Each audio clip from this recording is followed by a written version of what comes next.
नमस्कार, आप देख रहे हैं जीटीवी न्यूज। बलिया समाजवादी पार्टी के पूर्व मंत्री अंबिका चौधरी ने फिर एक बार पुराने घर वापसी के बाद बोले, अगर 2022 में बीजेपी की सरकार को उखाड़ कर नहीं फेंका गया तो यह लोकतंत्र का अंतिम चुनाव होगा। बलिया समाजवादी पार्टी के पूर्व मंत्री अंबिका चौधरी के घर वापसी के बाद पहली बार बलिया आगमन पर पार्टी कार्यकर्ताओं ने जमकर किया स्वागत। खुले मंच में अंबिका चौधरी ने बड़ा बयान देते हुए कहा कि 2022 में बीजेपी सरकार को उखाड़ कर नहीं फेंका गया तो यह लोकतंत्र का अंतिम चुनाव होगा, नहीं तो इसके बाद चुनाव की नुमाइश होगी, चुनाव का नाटक होगा, चुनाव नहीं होगा। अंबिका चौधरी ने कहा कि संविधान और लोकतंत्र के रक्षा के लिए आखिरी अवसर है और जब जब ऐसे अवसर आए इस धरती पर तो बलिया उठ खड़ा हुआ है। पेश है बलिया से नवल जी के साथ अखिलेश सैनी की एक खास रिपोर्ट। अगर भारतीय जनता पार्टी को उखाड़ फेंकने का काम उत्तर प्रदेश से नहीं हुआ तो यह लोकतंत्र का आखिरी चुनाव होगा।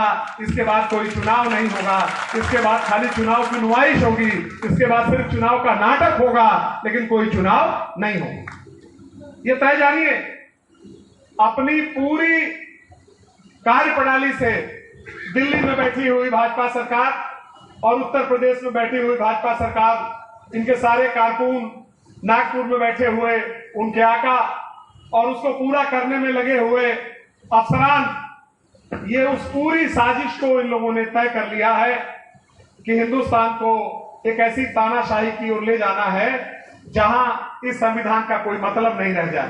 तो अपने संविधान की रक्षा के लिए यह आखिरी अवसर है, लोकतंत्र की रक्षा के लिए यह आखिरी अवसर है।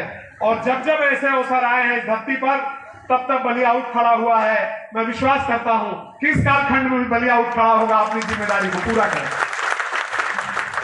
और बलिया 7 विधानसभा सीटें, 7 विधानसभा सीट से सरकार नहीं बनती, 7 विधानसभा सीटों को जीत जाने के बाद भी सरकार नहीं बनती। लेकिन इस मंच पर लोग हैं, आदरणीय राम गोविंद चौधरी साहब हैं, रिजवी साहब हैं, नारद जी, हमारे दूसरे तमाम नेतागण, सभी नाम लूंगा तो सिलसिला होगा। लेकिन विश्वास कीजिए कि जिनकी आवाज सिर्फ बलिया तक नहीं रहती, बलिया में वो सिफत है कि ये नेतृत्व करेंगे तो सारा प्रदेश खड़ा होगा पीछे से, आप अगुवाई करेंगे तो पूरब से जो हवा चलेगी वो बलिया से गाजियाबाद तक जाएगी। और ये पुरवाई, कैसे लोकतंत्र की पुरवाई खड़ी हो, ये जिम्मेदारी बलिया वालों की है।